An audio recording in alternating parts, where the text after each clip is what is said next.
Hey everyone, this is Tom Mooney and my wife Laura Mooney. Thanks for joining us on the Aortic Hope TV network on YouTube for the Survivor series.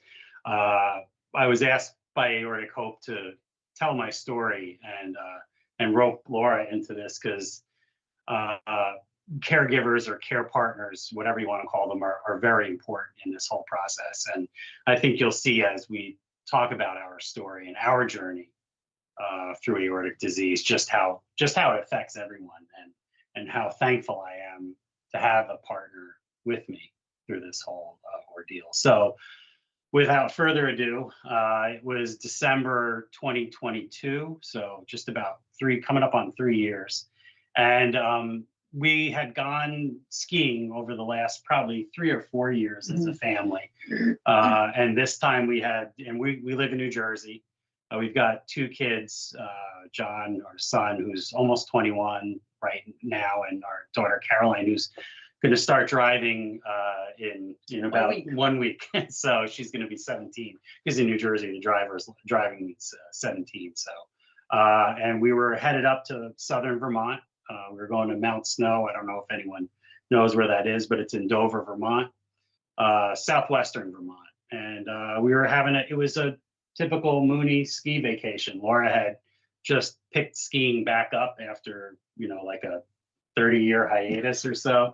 It was quite a long time, but I got her back on skis, and it was great. The kids skied, and we just had finished skiing 2 days, and we were going to go to dinner. And we were going to dinner in I think it's South Barrington, Vermont, it's pretty close to Mount Snow. And Laura had asked me, she's like, let's go to this restaurant. The restaurant was about 30 minutes away. And I said, no, I'm tired. And that it had nothing to do with what would eventually happen. I was just tired after skiing with the kids for 8 hours for 2 days. And I said, well, let's go to the restaurant we tried to go another night. And that was, it was about 5 minutes away from where we were staying. And if you guys know anything about South Barrington, Vermont, the sidewalks roll up pretty early there. And so we went to an early dinner. I think it was like around 5 o'clock. And I said to Laura, I was like, let me drop you off. I'll take the kids and park the car, find some parking, and we'll be in. And so I dropped Laura off. She went into the restaurant. And by the time I was parking the car, what they always say about aortic disease or aortic dissection is that it's like an instantaneous pain. And I had no warning, nothing. And it was I can't even say it was the worst pain I ever felt. I never felt pain. Yeah, I mean, I've never felt pain like that before. And it was kind of in my left chest, into my back, up in my neck. And it really, really, really, really felt bad. And so I managed to park the car successfully. And we walked into the restaurant, and I think what Caroline had said something to you. She had said something like, "No, I noticed." Oh, all right. Well, I think at that point I was gray. I was diaphoretic. I was sweaty. It was not good. And Caroline, I think she said, like, Dad's not doing well or something. And we actually ordered drinks, rather quickly. And I said to myself, I was like, all right, I'm going to have 2 sips of this beer, because we got a local brew from Vermont.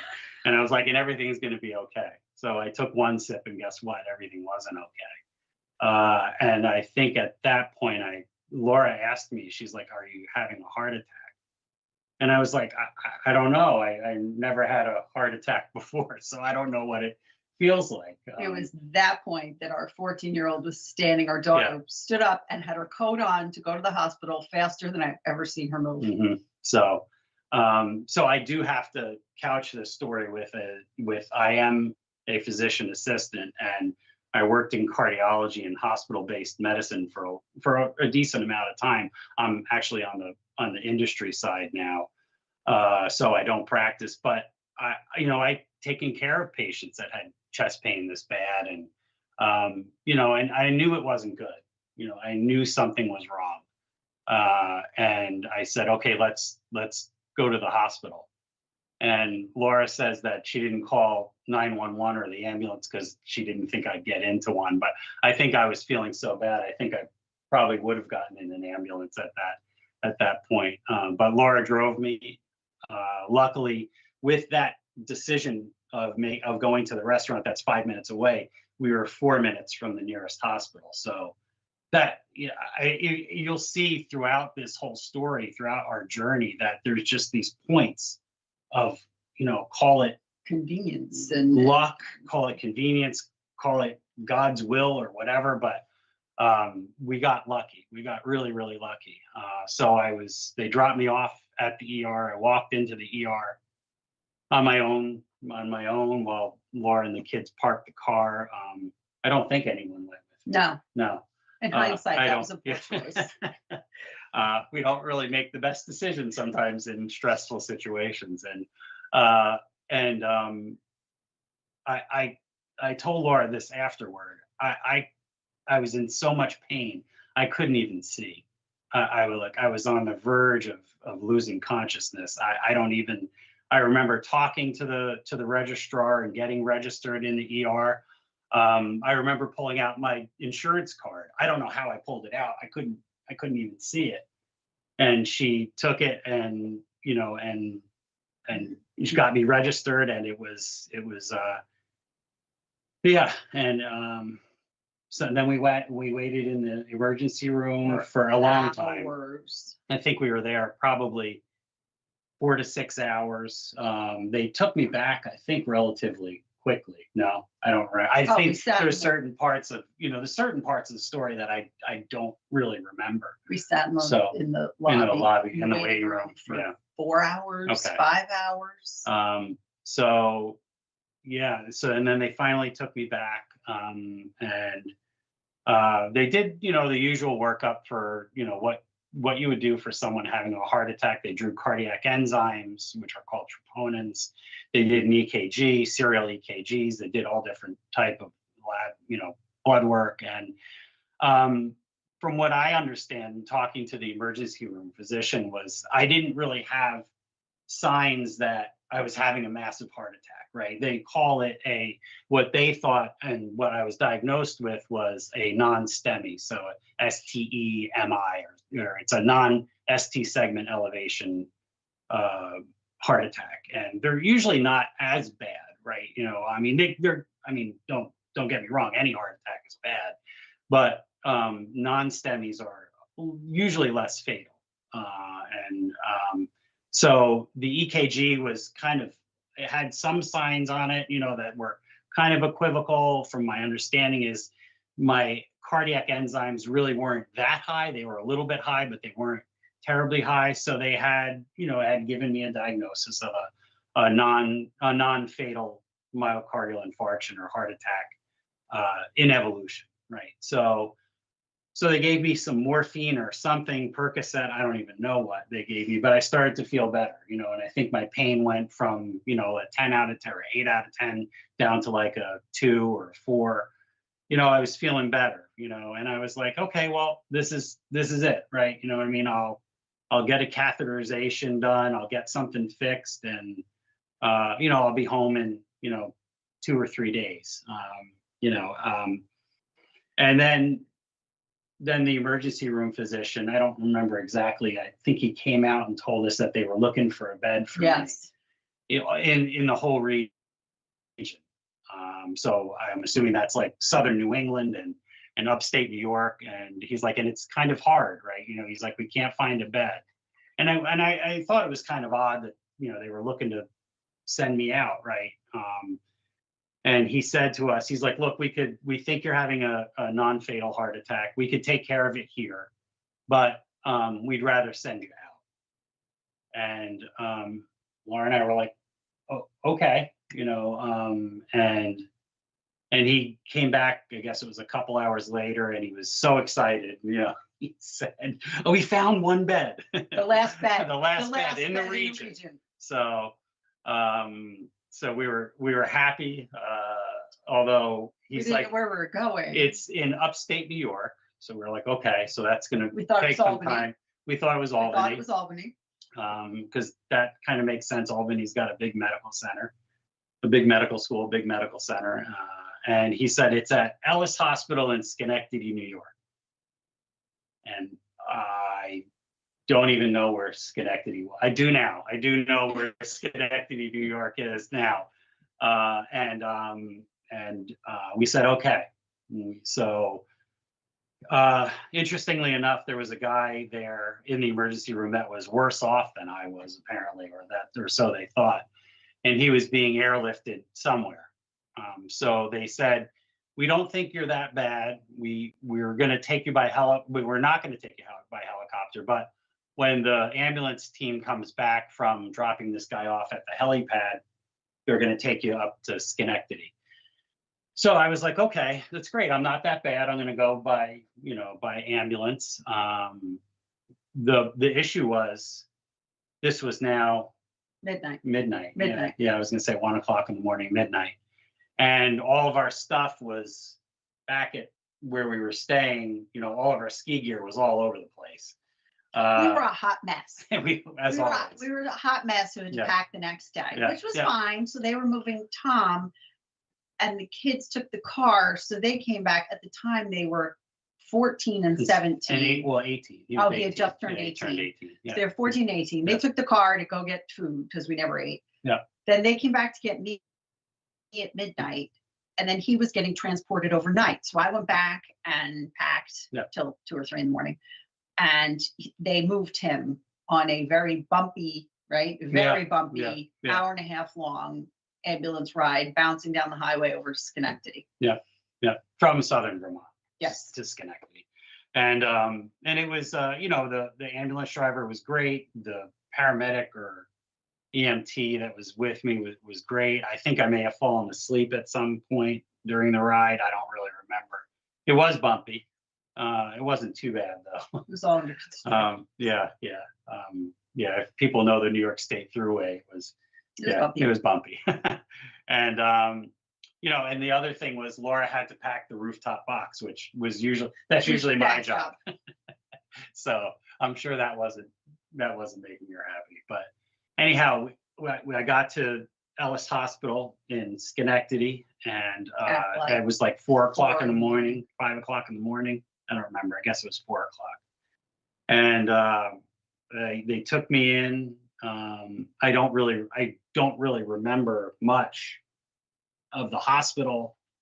I remember being in the ER, and this was another time where we got really lucky. It was a blessing. That doctor was there was an ER doc there, and I don't remember her name, and I even tried looking it up because I really wanted to personally thank her. And she, when you go to medical school, you go to PA school, you go to nurse practitioner school or what have you, there's an old saying that say, when you hear hoof prints or when you hear hoofs, think horses, not zebras, right? So think of the more common things than something odd, right? And that'll usually get you the right answer. Well, I thank my lucky stars that this ER doc, and again, I wish I remember her name, thought zebras, because she looked at my EKG, she looked at all the lab work, and she said, and she knew that I was a PA, because that kind of goes with you, it kind of goes around. And it's funny, you're treated a little differently, even though you want to be treated as a patient, and she said to me, I don't think you're having a heart attack. So mind you, this is now 10 hours into this whole thing. I think we're almost 12 hours. Yeah, 12. And she said, I don't think you're having a heart attack. She's like, it's just nothing. It's just not adding up for me, is essentially what she said. And she said, I'm looking at your EKG, I'm looking at your lab work, I'm looking at your cardiac enzymes. I think maybe you're having a pulmonary embolism or something else.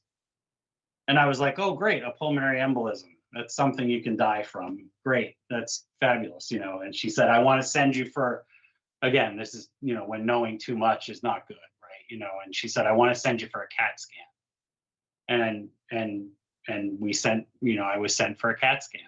And I didn't know anything, I was able to get on and off the CAT scan machine table, and I met these two guys. They're both named David. I guess they were the CT techs that were on that evening or that morning, early that morning. And I got a CAT scan. I came back to the ER, and she came in, and I didn't like the look on her face, right? She said to me, well, that's not good. That wasn't good, or something to that effect. And that's not something you want to hear, right? When you have a CAT scan, you don't want to hear that something's not good. And she said to me, then the next words hit me like a ton of bricks. She said, I have to call the cardiothoracic surgeon to come in on consult. So I knew, right? I knew it wasn't good. And I tell our friends, as we've told this story, it feels like 100 times over. A CT surgeon or a cardiothoracic surgeon isn't coming in there to pat you on the head and say everything's going to be okay, right? That's not their job, right? So the cardiothoracic surgeon comes in, who I now know is Dr. David Williams. I don't think he's listening, but he's my savior. He's the reason why I can talk to you tonight. Dr. Williams was a phenomenal surgeon. He was out of his fellowship all of 4 months. 4 months, I think. I think they hired him in August. This is December of 22. He was hired August of 22. He did 10 years at NYU Langone University Hospital, and which is a big cardiac center right up here in New York City.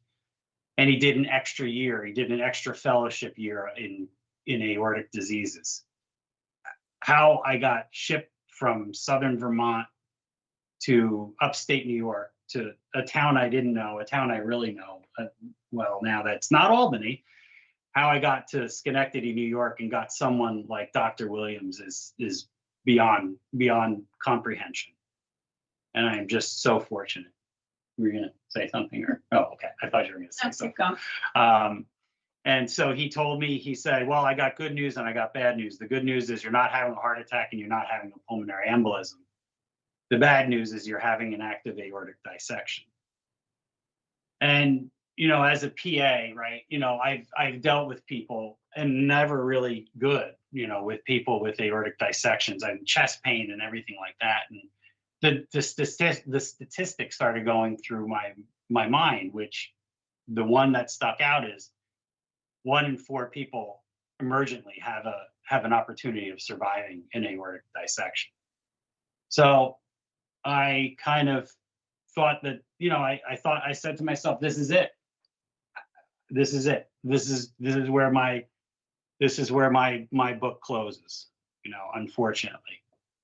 And I said to Dr. Williams, I kept it together and I said, okay, well, what's the plan? I needed to know that there was a plan. And he said, we're going to clear our elective schedule for today and we're going to focus on you. So that kind of was another thing, was I didn't know it was going to be a 10-hour surgery. Dumb me, right? But I said, okay, well, I was like, you have to call my wife and tell her, because I can't tell her. I just can't. So he called, I don't know, at 6 o'clock in the morning. 7, called at 7. Yeah. And Tom was like, you got to talk to the doctor. It's not good. And I was like, okay. I'm an accountant. So I'm like, okay, how much am I going to be able to understand this man? But he started telling me, and then he, I didn't know what to ask. So I asked how often he does it. And he said, I've done like once a month. And I was like, well, that's not very often. And then we talked about Tom's father died of abdominal aortic aneurysm. So I knew it wasn't good. I knew this was different, but it wasn't good. And I talked to him for a minute, and then we talked about, the severity of the surgery and everything. And I asked him where else we could go. And he said Albany, but I wouldn't move him. And I said, yes, I understand that. So we're all in with you. Then he wouldn't get off the phone with me until he went over the mortality rates again. And I said, okay. And Tom got back on the phone and said, what are we going to do? I'm like, we're all in with this guy. We don't have a choice. He's our guy. Hopefully he's good at his job. He's our guy. I knew what had to happen. I just wanted to be the patient. So I was like, you know, this is it. We're all in with this guy. We're putting all of our. There's no other option. He's our guy. Yeah. So then he went into surgery, and around 7 or 8 o'clock in the morning. And they were going to scope him to make sure that that's what it was, and he was going to call me before they went to actually do the surgery. So so they drop a transesophageal, like an echocardiogram you get done on your chest, but they drop it in your throat so they can get closer to the heart. And he said that that's the gold standard for telling whether it's a dissection or not. So anyhow, sorry, I didn't mean to. So I hung up with Tom. He went to surgery. I packed up finished packing up because I hadn't stopped really. Packing up all the stuff, put the kids in the car, and we drove for like, I don't know, 45 minutes or an hour, and the phone rang, and it was the hospital. So my son was sitting in the front seat, and I had him answer the phone, and it was Dr. Williams, and I said hello, and I very quickly said, you know, I'm in the car with my children, to make sure that he knew if Tom had died, he was going to tell the whole family at once, because I had no idea what was going on. But he hesitated, because you could tell he was like registering what I was saying. And he's like, oh, no, I just scoped him. We're going to do the surgery. I was like, okay, great. And told us what waiting room to go to, and I will find you. Yeah. So we went to the hospital, parked the car, and waited. Yeah. And you know, in that, I had talked to the kids, I think, before this happened, and I told them I was going to be okay. And I actually didn't think I was going to be okay. So that was hard. That was one of the hardest. And my daughter was crying. My son he's a very stoic kid, right? So, but him being quiet that's enough. That's him. You know, I knew he was upset. When our son John is quiet, you know, things are not right. So I said, you know, I essentially said to them in my mind, I said goodbye. Yeah. Because I thought that was it. And then there was one other thing I wanted to say. I don't remember what it was, but it kind of escaped me. But, you know, so I don't remember much. I remember talking to the anesthesiologist, because that was important. I remember getting rolled up to the operating room, or over to the operating room. I don't even know if it was up. I don't know if I went on an elevator or not, but I said to Laura, I said, if I had to describe it, it's kind of like all those really kind of 1980s bad medical shows where, you know, they have from the view of the patient, and there's just fluorescent light after fluorescent light going by. That's kind of what it was like. Not that fast though. But you know that, and then I remember getting wheeled into the operating room, and then that was pretty much it. You know, and then I, you know, obviously I was put under anesthesia, but I don't really remember anything. And I said to Laura, those 48 hours were probably the easiest for me, and probably the hardest for Laura. So I don't know if you want to talk more about it, how the waiting was and stuff like that. You know. It was long. It was just long. We found the waiting room. He told us to sit in. At 3:30, they called and said, the surgery is going over, and, you know, continue to wait. We'll be out. And the nice woman on the phone, I was like, is that bad? Is it bad if it's going on? No, this happens. Don't worry. It was bad. She was a good liar. But we just sat there numb and just waited. And I learned how, I've always known I'm stubborn, but I learned how stubborn I could be, because I was like, I just decided I was going to wait it out. I wasn't going to get upset. I wasn't going to do anything. I just waited. He came and he told us that Tom survived the surgery. Yeah, and the kids were ecstatic. And then he was like, you know, we have to see if he makes it through the night. And they didn't really hear that. And I kind of glossed over it. So he said he would be in recovery for a while and then back in the room. So I took the kids who I hadn't fed all day out to a celebratory dinner because Dad was still alive. I bought them a nice Italian dinner and we went back to the hospital and they stayed in the car and I went in and saw him with every tube tubes coming out of every all kinds of orifice. stuff. Yeah. And it was gray. It was not good. So I was glad the kids stayed in the car. And you know, that was a difficult time in the waiting room. I had to call a friend to take care of our dog because we weren't coming home. I had to call my parents. And I pushed hard on my girlfriend and just told her, you know, you need to do whatever you need. You need to tell whoever you need to tell, do whatever you need to do. But I just need to know the dog's okay and I'm not coming home. And we went to dinner, we went back and saw Tom, and the nurses were great. And they gave me the phone number and they said, you know, you can call as much as you want all night long. Stubborn that I am, I did not call once because they told me no news is good news. And in hindsight, that was a good thing because when I got there the next day, the physician, Dr. Williams, called me in the morning and he's like, Tom seems to be doing well. He made it through the night. He's doing okay. They gave him a lot of blood products. What did the nurses tell you? And I was like, well, I haven't talked to them. And he was shocked. And I was like, well, they said no news is good news. So I was waiting for my phone to ring. But in hindsight, it was a good thing because then when I got there, they showed me on the whiteboard like the 20 or I'm exaggerating. No, it was 20 or 30. No, blood products they had given him and all these things. Like I can't process that. I'm an accountant. I don't understand.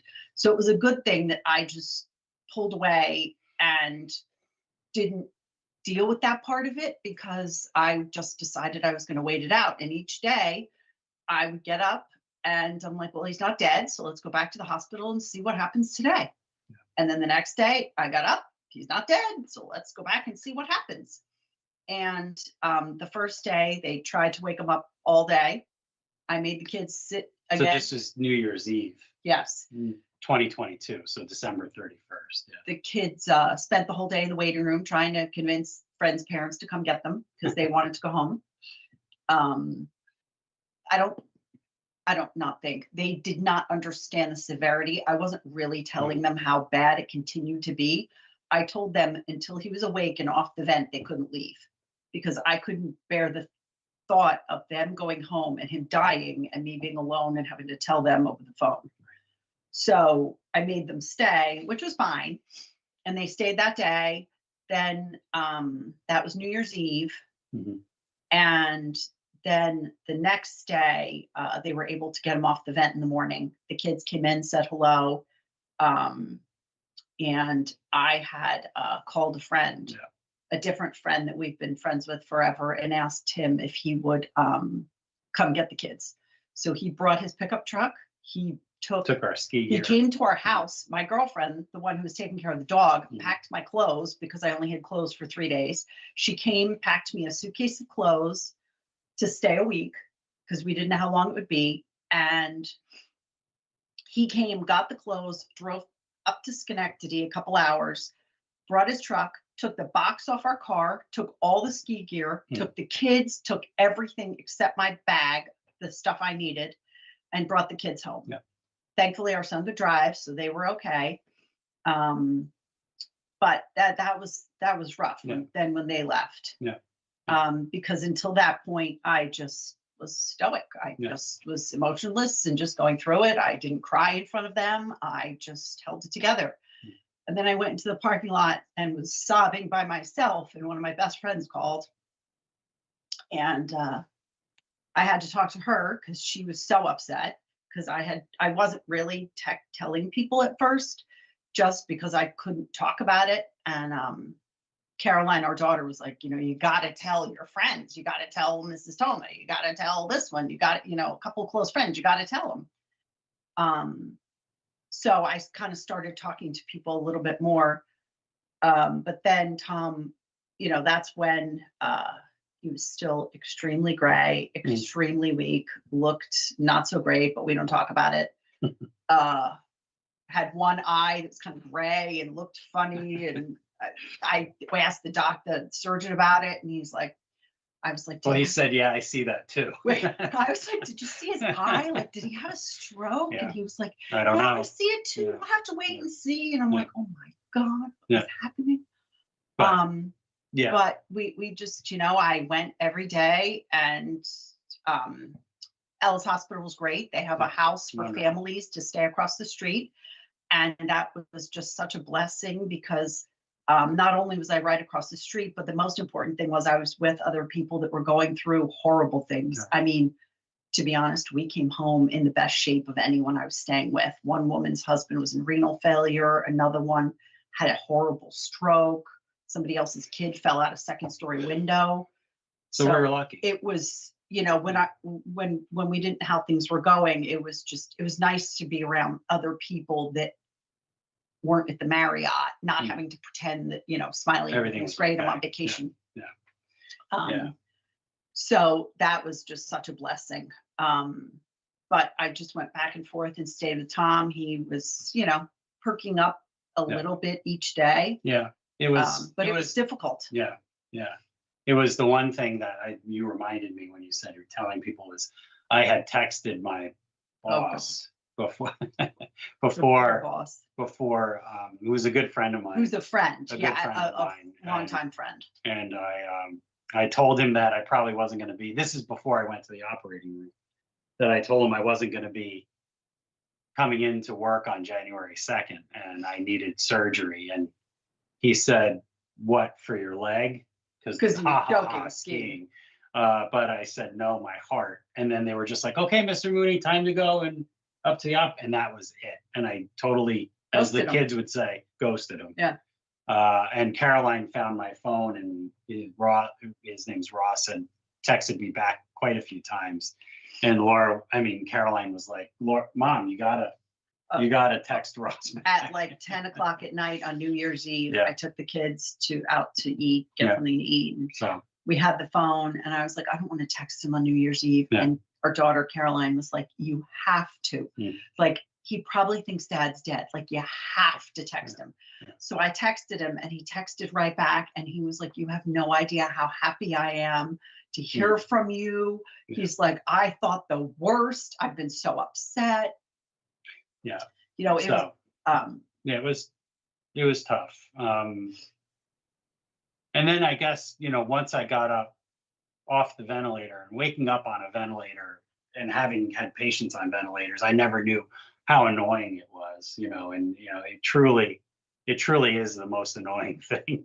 And then one of the things I've told Laura that I've always hated was suctioning patients on ventilators. And then that happened to me. And, it really changes your perspective. But, I was happy, it wasn't a dream. I was alive. I was awake. I had like 4 new belly buttons with tubes coming out of every one of them. And one of and there were a bunch of physician assistants there who helped Dr. Williams out. And they were very good, and the one Marty said to me, Tom, he's like, when you want to hear the play-by-play, I'll tell you. He's like, because there was a period where we had to rush, and I'm like, Marty, I don't want to hear it. I just didn't want to hear it at that point. And then just getting the chest tubes pulled out and actually walking down the hall with the chest tubes in was a lot. Mm-hmm. I never knew you could feel them wiggling around in there, when I had patients with them. So it was a quite an eye-opening experience for me. But then you heard them on wireless too. Oh, and yeah, well, that was, and it's another lesson for me when seeing patients, right, is you have to be careful what you say, right? You can't say, everyone's a person, right? And this wasn't done maliciously, but at all. I heard, no, and I heard them on rounds. Someone said, I don't know if it was the chief resident or someone said, this guy is lucky he's alive. And that kind of really kind of hit home. you never want to hear that. You never want to be the guy who's lucky to be alive, but in a way you do. Yeah. You do. I mean, it's like a double-edged sword. You do want to hear that, right? And I was just fortunate that I was alive. And every day I got a little bit better. It was uncomfortable. I was in the CCU. I never really went down to step down or to another. I was in the CCU. The nurses, I can't say enough about them. They were wonderful at Ellis Hospital. All of them. The PAs, Dr. Williams, everyone. Dr. Coleman, the cardiologist that saw me. They were all just wonderful. And I made it through, and I did my physical therapy there, and I started getting better. It was tough. And I thank Dr. Williams every day, right? I thanked him for saving my life every day without fail. And the last day, so that was, I went in on a Friday, and I went in on a Friday to Vermont, and then this was Friday, they were discharging me home. So it was only 7 days after, or 6 days post-op. And I thanked him again, as I always did. And he said to me, you know what? And he didn't say, that's just what we do, or, you're welcome. He said, you know what? He's like, the system just worked. He's like, the system just worked for you. And that kind of made me think of all the patients that I've taken care of and all the patients in the world who, when the system doesn't work, right, and how fortunate I was to just be in the right place at the right time and get the right physician and not have the ambulance hit too big of a bump, that would cause me to dissect more, right? So there's just, it was miraculous in a way. And then finally, and I'm sure there's things we're missing, we had a good laugh with the nurses about me not getting off the ventilator, and they actually told me that I needed to drink more. The nurse said to me, does he drink a lot? And I said, no. And he goes, oh, then he would get off the ventilator quicker. I was like, oh, sorry, I didn't know. I didn't know I should have drank more. Practiced. But then, I remember sitting in the emergency room, in the wheelchair. I was talking to the orderly, or patient care tech that was taking care of me, and she was going to apply to medical school, and talking to her. But Laura and I were like, everything we had been through. Now it was like, how are we going to make the 3-hour drive home? It was like worse than a newborn. Yeah. And we did it. We broke it up, right? I mean, I think we stopped after. No, you didn't. We stopped because you wanted cookies. Oh. We stopped on the throughway to a rest area because you wanted a cookie. I wanted cookies and saltines. I was like, whatever you want. But we made it home. And that was amazing. But then it was hard because when we first got home, he was very dizzy, and he fell down the stairs, and I told him not to wear the slippers, but he wore the slippers anyway, and then he fell down the stairs. We put the slippers away. Yeah. But it was hard. He was dizzy. We didn't let him go to the bathroom alone. Our daughter was 14 and she's tiny. So our son was 18. I was like, if I can't stand in the bathroom with Dad, you have to. So I was like, until he's not dizzy, he can't go to the bathroom alone because he could fall and hit his head. So he had a spotter everywhere he went for probably close to a week. So, when we had a recliner for him, we had. I didn't shower without someone standing outside. For like 6 weeks, I sat outside the bathroom every time he took a shower. Our kids, like we said, were 14 and 18. And like 1 or 2 weeks in, they pulled me aside and they were like, Mom, what's going on? Like, you say no to everything. They ask you for stuff. You say no.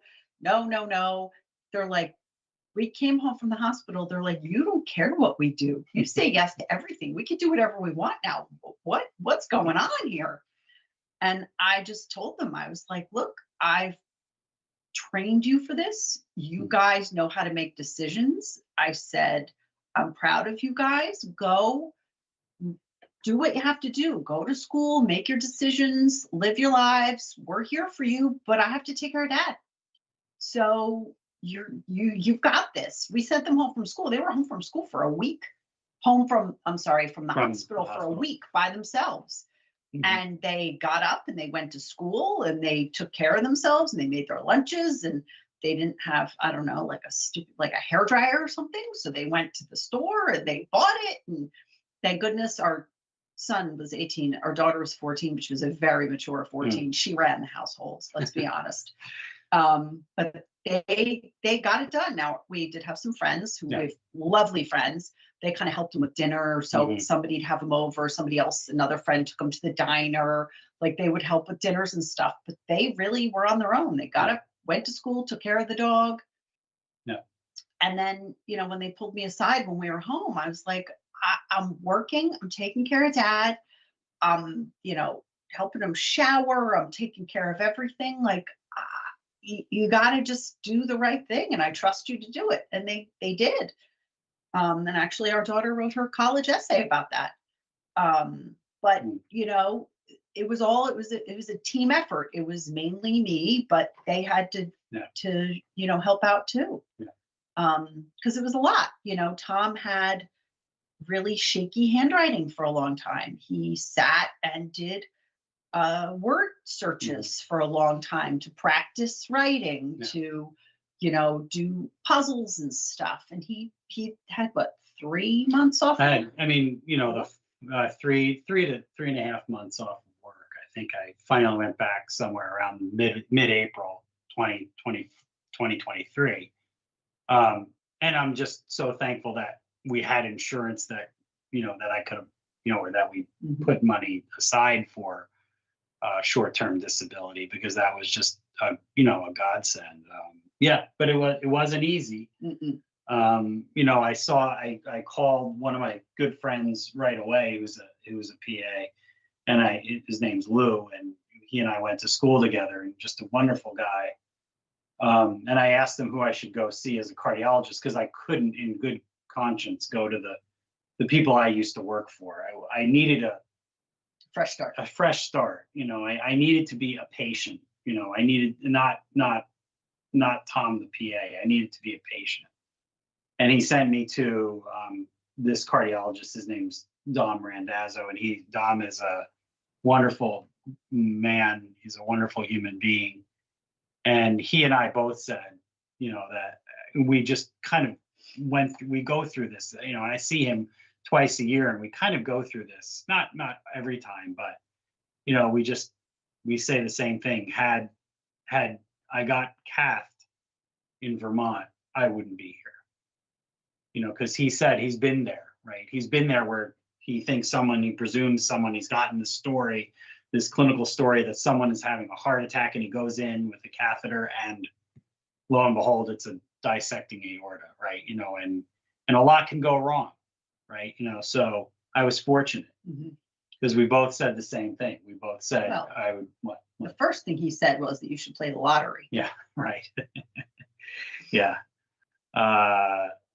Because we both, and the other thing we joke about is, well, I died twice that we know of, and that was the other thing, as and I'll get to that in a little bit, but seeing Dom, and then going through a low-level stress test, and then going to cardiac rehab, and a lot of people there are 3 times my age, or twice my age. No, I'm not that young anymore. I'm not that young. Or older than I am, and it's bypassed because of high cholesterol and stuff like that, and not everyone there has had a dissection. I think I was the only one, and I spoke to one gentleman, and he said, "Oh, my brother had that, and he died when he was 50." Great. Well, I'm on the other side, but that was good, and and I think what is important to say, that Laura always said was, we were just talking about this earlier, was, you saw like 12 weeks, like 12-week bites of life, where I got better. Yeah. You know what I mean? And it was, and I didn't see it really, because, as the patient, right, I'm like, okay, well, I woke up, that's great, you know what I mean? And I can get out of bed and I'm not sleeping at a 90-degree or 45-degree angle. I'm now sleeping at 30 degrees or, you know, but I didn't see the improvement like you did, you know what I mean? So, well, hindsight's 2022. yeah, Like, true. you know, Yeah. we kind of equate it to a toddler. Like looking back at that first year, every 3 months was significant. Yeah. Like what he could do at the end of each of those 3 months. Yeah. And by the time a year came around, I couldn't believe what he could do and how much he was sort of back to normal. Yeah. And, you know, going from having shaky handwriting and napping all day and having trouble doing a puzzle to, you know, I don't know if we went away. I forget what we did, but whatever we did at Christmas time. No, Then we went on vacation for spring break. We went to Europe, and you were great. You went out and followed me around sightseeing all day. Which the year before we couldn't fathom. Right. You know, it took a long time, and there was a lot of rest in there, and you know, it was difficult. Yeah. And so one of the big things for us now is getting the kids checked, and they both see a pediatric cardiologist, and they both had echocardiograms done, and they're both fine. You know, structurally, there's nothing. My son, now that he's going to be 21, is going to transfer to an adult cardiologist now. So that's good. So thank God for that. And I had genetic testing done just because, you know, they don't really know, right? They don't really know. It's usually with aortic dissection, it's a kind of a multitude of things that it could be: stress, untreated high blood pressure, genetics, you know. So genetics, you know, and you never say it's negative, but they couldn't find anything of any clinical relevance for me. So that's good. But it's been, you know, it's been life changing, right? You know what I mean? I think it's, and sometimes I slip back into the old Tom, and I have to remind myself and stay cognizant of that I don't want to do that, right? I want to, because I seem like to appreciate things more. But when someone cuts me off when I'm driving or is in the car and I yell, and she's like, you know, who cares? And she's right. I've changed. And I care about a whole lot less. I'm like, you know, we've got these bonus years. Who cares? Nothing bothers me anymore. Yeah. And and I used to care about everything. I don't care about anything anymore. Yeah. Just have fun with Tom and the kids. Yeah. But so things are going well now. You know, I'm getting my third post-op CAT scan in about a month. You know, the last two have been fine. I think my aortic root is somewhere around 4.5 or 4.6 centimeters, so it's stable.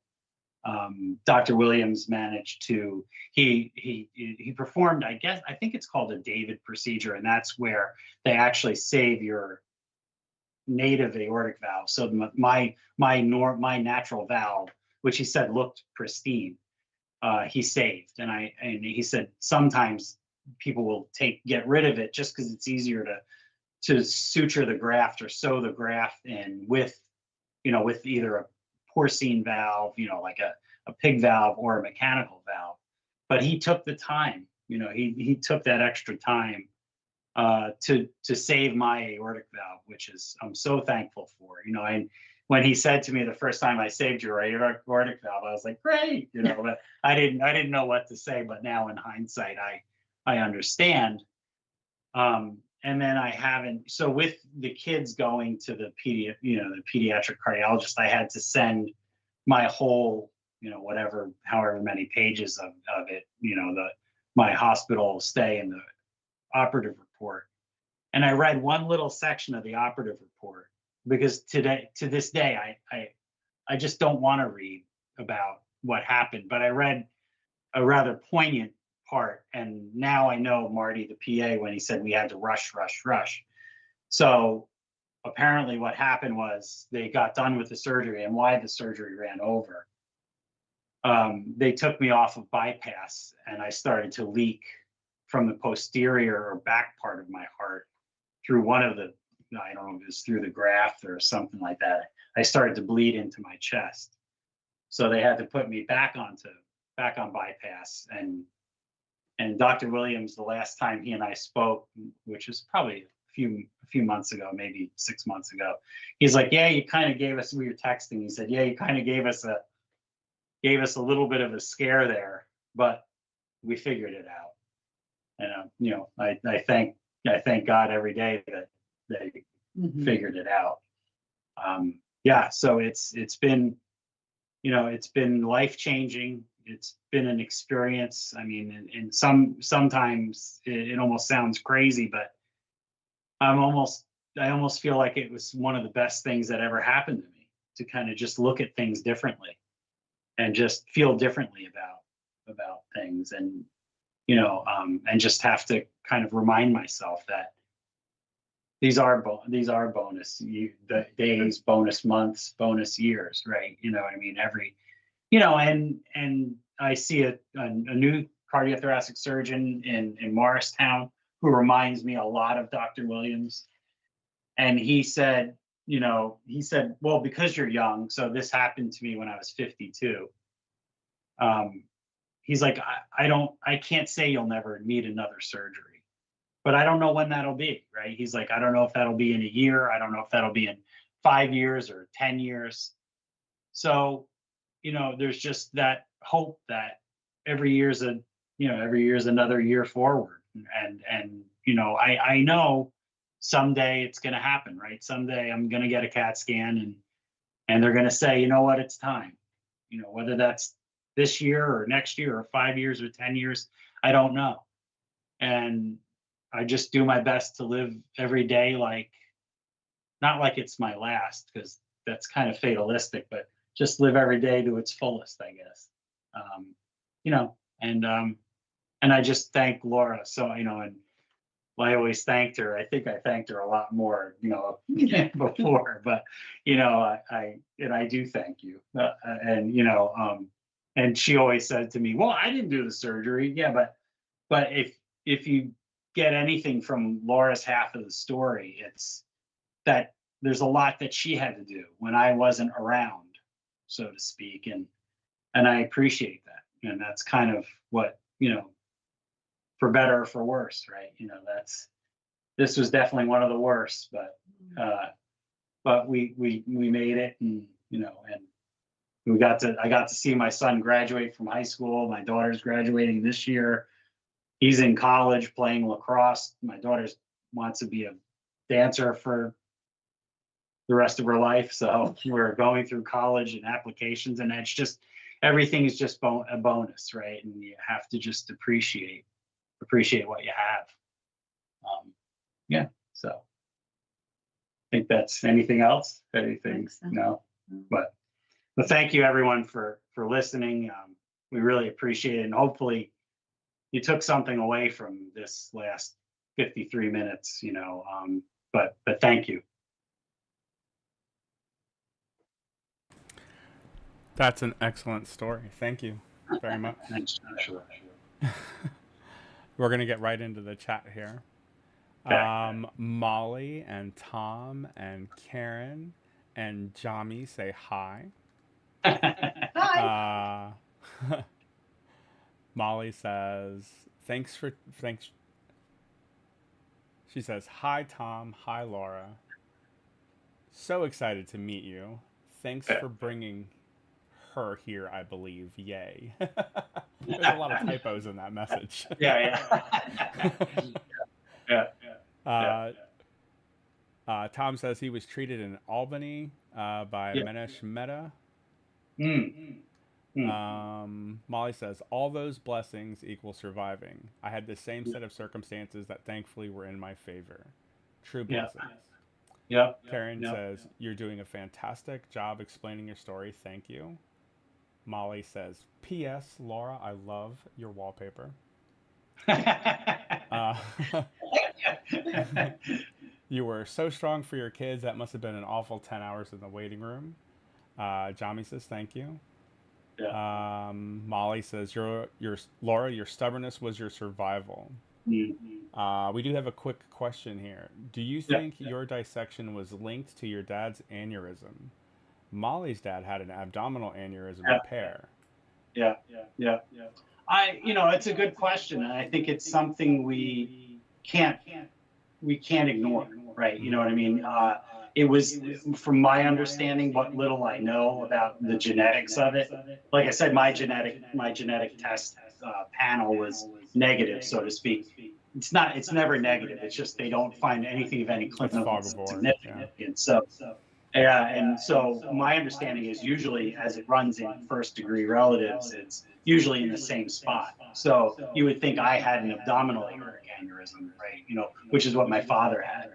I wouldn't say no. I'm sure there's, I'm like I said, I'm a PA, but I'm not a doctor, and I don't play one on TV. But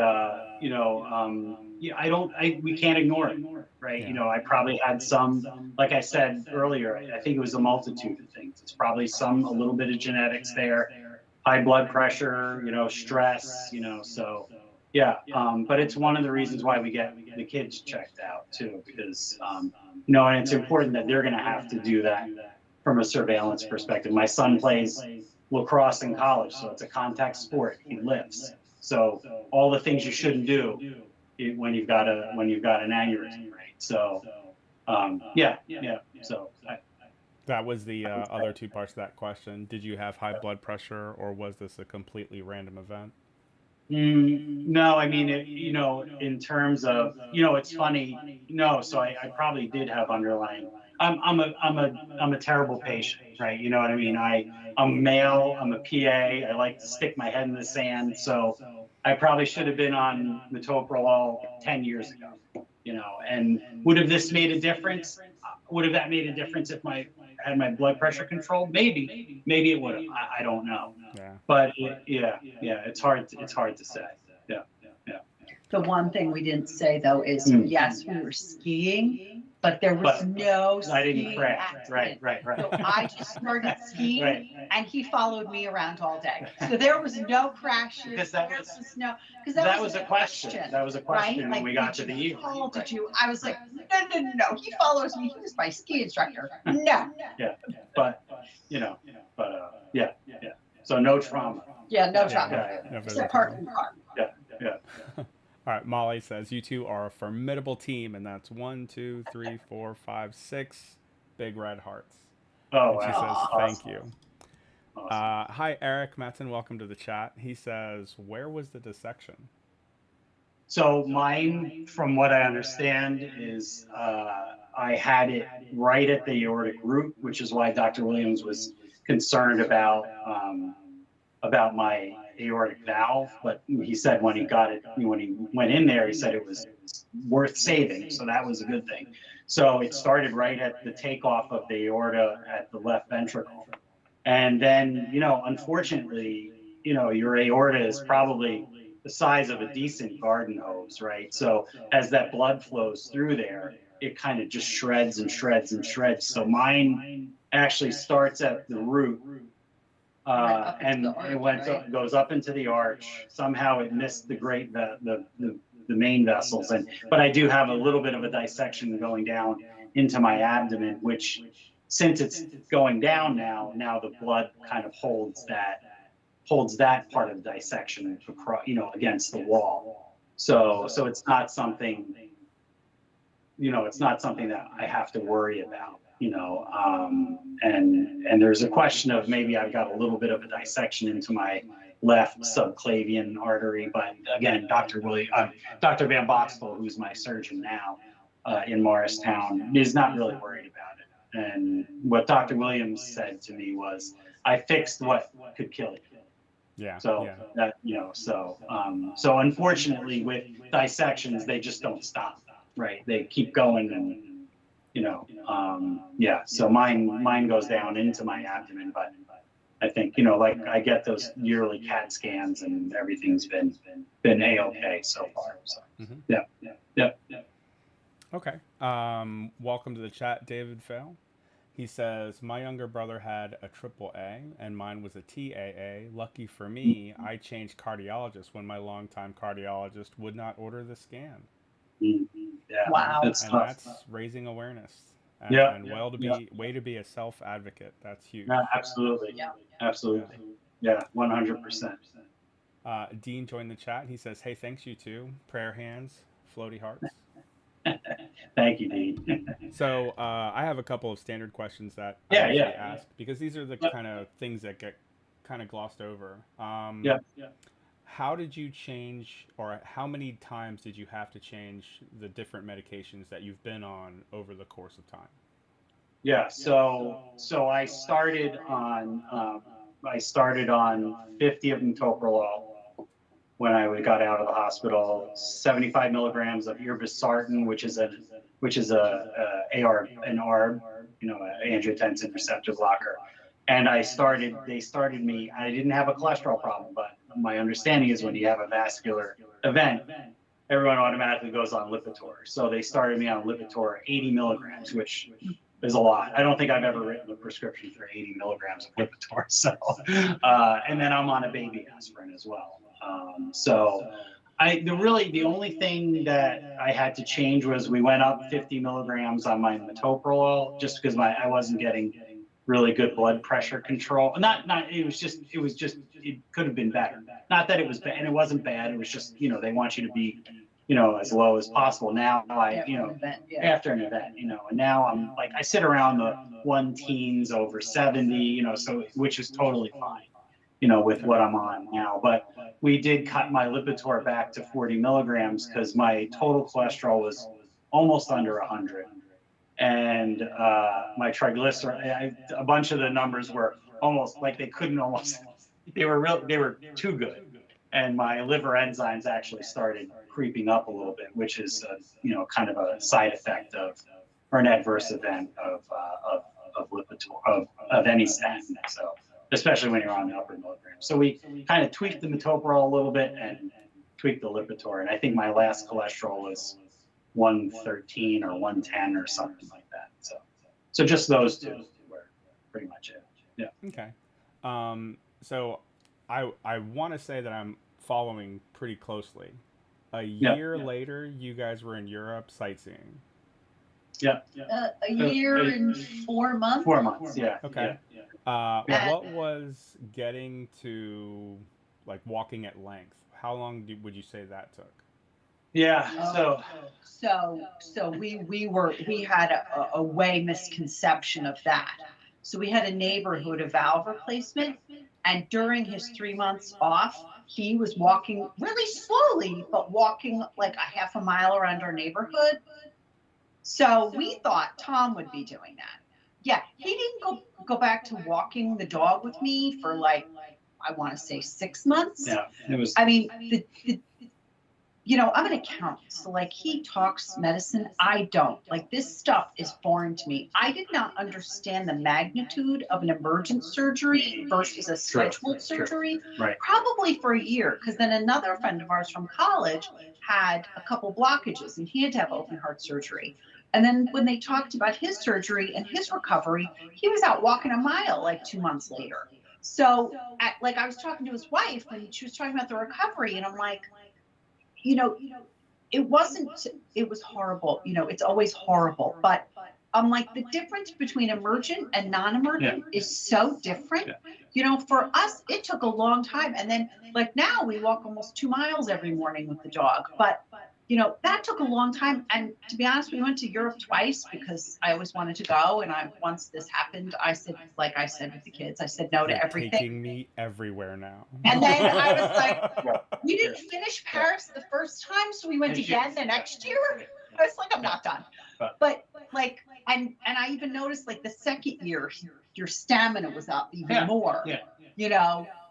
And like, you could walk. We probably walked 5 or 6 miles a day. Yeah. And even the first time, but we still had, after the year and 4 months, we were still somewhat careful. Yeah. Like but it's Paris, right? So you break at a cafe and just have a good view for your break, Right. Nothing to complain about. Yeah. I think Laura's right. I think probably at 6 months I felt 75%. Like, You know what I mean? I think I felt pretty good.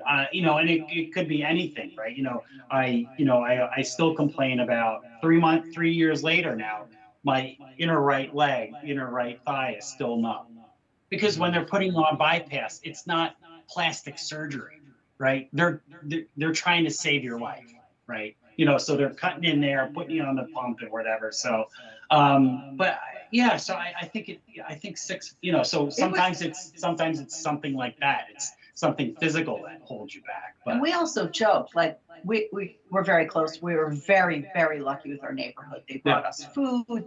They were so kind. I had girlfriends coming to walk the dog for me. Like, so even when the kids were home alone, my girlfriend came and walked the dogs so that the kids didn't have to before school. Like, so kind.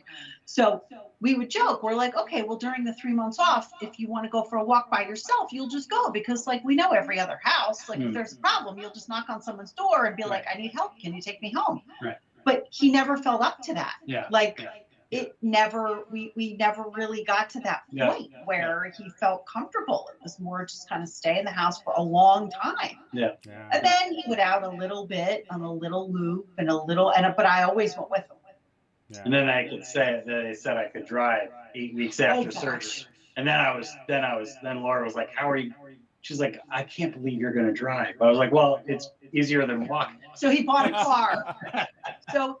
car. Before he was allowed to drive. Before he was cleared to drive, he bought the Volkswagen GTI that he always wanted. I was like, whatever. Like, that's what happened. Like, I was like, and my joke is he didn't die or come home in a diaper. So I was like, you want a car? Whatever, buy a car. I was like, I've said no to everything for my whole life. Whatever. It was meant to be. It was from Schenectady, New York. Yes. So he bought a used car that was from Schenectady. So it was meant to be. So. But then he was in the car and he drove all the dance carpools. He drove everybody's kids around because he didn't have to get outside. It was good to get out, right? You know, But even now, like I'll tell Laura, I'm like, even in like this summer, and we, you know, in the Northeast, we particularly it was a warm summer this year. But I mean, I'll even feel the effects of, you know, like the humidity more so than I did before, right? You know, and it's just, and it's not, you know, and it's not terrible. It's just, I notice it like going up a hill, right? Like I breathe I sweat a little more, I breathe a little heavier, you know, but it's just, you just have to kind of chalk it up to, this is my new norm, right? You know what I mean? And yeah, so it takes time, but you know. Yeah, that's good. But eventually, yeah. Now, you know, when it comes to recovery, sleep is so big, right? And you're not choosing to sleep early in those early couple stages, but eventually you have to go to bed at a normal time. And are you able to do that? Are you awake at night for no reason? Because we do hear this a lot in the community as well. Yeah. No, I mean, no, I think the hardest part was right after surgery, you know, and not being able to lay flat. You know, and getting one of those foam wedges. I mean, Laura, God bless her, built me a wedge one morning at like 2 or 3 o'clock in the morning, because I was like, I can't do it. So then the next day we went right onto Amazon and bought a foam wedge. That thing was every penny. Yeah. Those foam wedges on Amazon are a miracle. Yeah. When you can't lay down. Like you said, at 2 o'clock in the morning, I ripped the whole linen closet apart and built something. I'm sure it was hard, it wasn't comfortable, but it worked. Yeah. But that was, you know, that helped. So I think that sitting at 45 degrees or sleeping it is really, that was helpful. And I did that for quite a while. And the napping. And napping, yeah. And you gotta nap. You gotta nap. They're comfortable. You know, and you know, and I would get up probably at like 3 o'clock in the morning and move to a chair, you know, in our bedroom, because it was just, that was uncomfortable. I mean, after I started sleeping through the night without the wedge, which was probably 6 months after surgery, I'm totally fine. Yeah. Okay. You've older thing though sometimes, right? Yeah, sometimes. Well, that's just the other where they put bypass. I mean, that's just another, just like the leg. You know, I'm aware of this. So I have an incision probably about 3 inches long here, where they put me on the bypass there, and then it came out of my right groin. So yeah, so I just feel it, and sometimes it's annoying, right? You know, and so I just have to flip to another side. But yeah, I wouldn't say sleeping is a problem. Yeah. All right, so let's get back to chat here. So Molly is asking, are you two coming to the Think Aorta Bridge Walk in Brooklyn on September 27th at 11 a.m.? So I mentioned it to you. We have that college dancer applying to college. So we would like to, but I have to figure out the schedule. We would like to. Yeah, we would. Our time will be ours next year. So next year we'll hit everything. Definitely. This year we're not really. Well, I'll schedule in as maybe. Molly says she's flying in from San Diego, so that's awesome. Nice. Oh, that's awesome. Eric Matson says, my mother died from abdominal aortic rupture at 66. I have an ascending aortic aneurysm. My doctor says that is a risk factor. I go for genetic testing in a few days, first degree relative screen. Yes, it is my understanding that first degree relatives should always be screened, and that's parents, siblings, and children in that first degree relative. You have a 50% chance to pass this on to your children. Yeah. It's scary, right? And that's kind of a hard thing to deal with, right? You know, just it's no one's fault, right? You know what I mean? But there is a little bit of there's some guilt there, right? You know what I mean? You can't deny it, you know. And just like Eric, my dad died at I think he said his mom was 66. My dad was 69.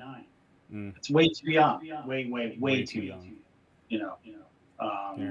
But yeah. So no, absolutely. You have to be cognizant of it, right? And you've got to be diligent with getting them tested. And like I said, for the kids, it's seeing a pediatric cardiologist, getting an echocardiogram just to look at structurally if everything looks good. When I get my CAT scan, it's basically a full body CAT scan, right? I get from my neck down to my groin or down to my legs, right? Because they want to see if anything's going on with whatever wasn't repaired, like the descending aortic dissection part of it is not as troublesome from my understanding, or worrisome, I guess. But given that my dad had a AAA. Is there, now that wall is somewhat weakened in me, is there a greater likelihood of that happening? I hope not. Right. But you got to check. You have to check. And when Dr. Van Boxtel said to me, he's like, well, you're like the model patient. I wish you could talk to people and say, get your CAT scan. And they don't go to, and he said to me, and they don't go for their CAT scan. You got to go. You have to go. It's so important. So important. If you do nothing else, you have to get that done. That's the only way to look. It's the only way to, if everything's okay. So get those CAT scans. I like that. Or MRI, whatever they say for you. So. Molly's asking, what do you do for exercise? Yeah, so probably not enough. I walk. I started running a while ago, but then pulled something, so I stopped running. I'm still a little, even 3 years out, I'm still a little skittish to lift, because I know a lot of people get, and myself included, get that kind of 50-pound weight limit. Dr. Van Boxtel said to me and that's the CT surgeon I see now. He said, I need you to do 3 things: check your blood pressure, don't smoke, and don't become a power lifter. So I said, okay, so those 2 things you don't have to worry about. And I'm like, really, checking my blood pressure is going to be the biggest thing. That's going to be, but I said, I'm not going to pick up smoking now and lift. So I know at 55, I know that lifting, look, it's important. It's important. It really is important to do, right? I'm a male. The last time I tried to lift something, I thought I could curl what I curled when I was 18, and I wound up going to the chiropractor for 6 months. So, I have to have to get there. I'm not going to say I'm not scared. It worries me to lift a little bit, but but I think going to a physical therapist and, one especially that that kind of focuses on exercise and exercise in an older age, an older population, not 20-year-old athletes, but 55-year-old guys. I think that's important, right? To kind of now understand what's appropriate. Yeah. Age appropriate. So I have to get there. I have to get there. I've got to get back to running. Yeah. I believe in you. Yeah. Ken says, "Good morning from Brisbane, Australia." Hey, Ken. Morning. Him. Yeah. 4.5 years later, I too have a numb right thigh, says Molly. Yeah. See, so Ken and I we could start the numb right thigh. Well, that's Molly. That's Molly. Oh, that's Molly. Yeah. Dean says, "How has this changed your work and lifestyle? ? 2 trips to Europe! ! That's impressive. Cheers to you." And then he says, "You kind of answered my question. Thanks." No, I think it really like I said, it does definitely make you rethink a lot of things. We talk a lot now about energy, like where to focus energy, and like Tom referenced earlier, the car, like he gets annoyed with people, and even now I'm like, who cares? Like, unless they hit you, who cares? Like I was always like that. I was taught to be like that. Care about what everyone else does around you. And I've learned, especially through this, I really don't care about much like that. It's not, I care about my family, my friends, of course, my children, but other things, just let it roll off and enjoy and, enjoy the day. Yeah, you appreciate rain more. You appreciate the sun more than anything. Tom laughs at me. We walk the dog, and I'm like, look at the clouds. It's true, so but it's beautiful. true. But they true. are. It's true. And I'm like, we live right next to a school. There's an open field. The sunset's beautiful. I'm like, it's beautiful. Yeah. And she's absolutely right. Like every day, I'm like a broken record. Yeah. Oh, that's adorable. Molly says, "Hilarious about the car. You were meant for Schenectady." I think she spelled that right. Maybe. I don't know. So all right. So to round everything out, do you have any advice for somebody who's newly diagnosed or newly dissected straight off the table? Just keep the faith. It's gonna get better, right? Especially, and if you're newly diagnosed and you have to, I can't stress getting those CAT scans, right? And knowing that's the only way your surgeon's going to know, right? Whether it's good, bad, or indifferent, right? So I can't stress that more, right? You got to stay on top of it. I have a friend who's got an aneurysm, and it's crazy how, it's like when you get a white Beetle or a white VW, now all of a sudden you see all white. I can't tell you the number of people who have come out of the woodwork that have aneurysms or dissections. It's crazy. You wonder how it's only 20,000 a year, right? With the number of people that I've spoken to, right? So you got to get those CAT scans, and then to those people that are just out, it gets better each day. Every day gets better, and I think that and you just got to tell yourself that. And you might not notice it, but a loved one will, or someone that's close to you will notice it. And it's important for them to kind of be your biggest cheerleader, so so keep on keeping on, I guess is what, and it gets, it gets better. It gets better. I like that. Laura, do you have any words of wisdom for caregivers? I don't know. Just, be stubborn. See what the day brings. Like, we told you earlier, like my joke with the doctors was, he's not dead and he's not in a diaper. So like each day it was like, okay, like when we were in Schenectady, I was like, is he gonna walk when we get home? Like, is he gonna be able to work again? Yeah. And each day I was like, okay, I'm putting that in a box for tomorrow. And today we're alive. So today that's what we're going to deal with. And but in the back of my mind, I was like, where's this really going? But I guess one thing would be, don't worry too much about the future. Focus on today and the steps that you can deal with today, because you can't fix 6 months from now and you don't know where you'll be. So, just do what you can today and be positive and try and I was not the most positive person before this. I mean, you can ask him. Was I? No, but what I was going to say was Laura is very, and this is where this is where I think it got you through. And I'm not like this, right? Laura's very, very good at compartmentalizing things, and I think it's just her analytical nature, right? And that's and you see it, right? She said, don't focus on what's in front of you, focus on the problem that's in front of you. Don't worry about tomorrow. Don't worry about 3 months from tomorrow. Don't worry about 6 months from tomorrow. Focus on today. And I'm one of those ones like, oh my God, well, what's going to happen what's going to happen tomorrow? What's going to happen in a week? And I think that if you can compartmentalize it as a caregiver, I think that's going to be, because it's it's that whole, how do you eat an elephant? Right? It's like, or whatever, one bite at a time. And it's right.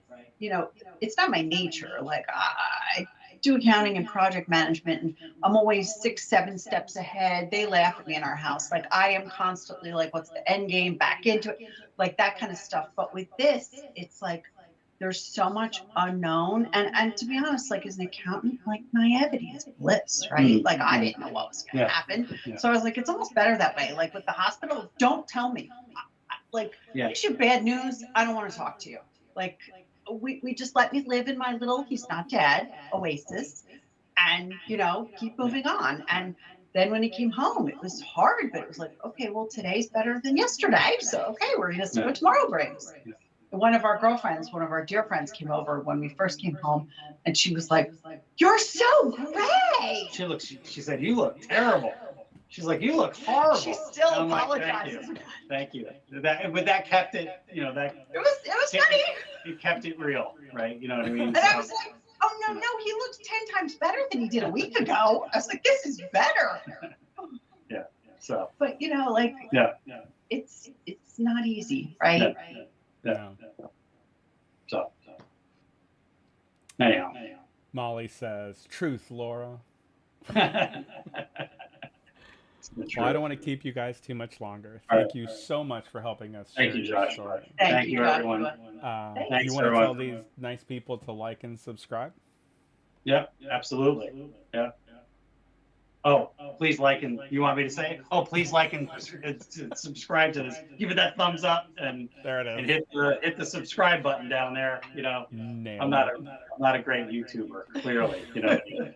Missed me by a generation or so, but anyhow, thank you guys. Thanks for listening. Yeah. Right on. Thank you guys so much. We'll see you soon. All right. Thank you. Have a good weekend. Night, everybody.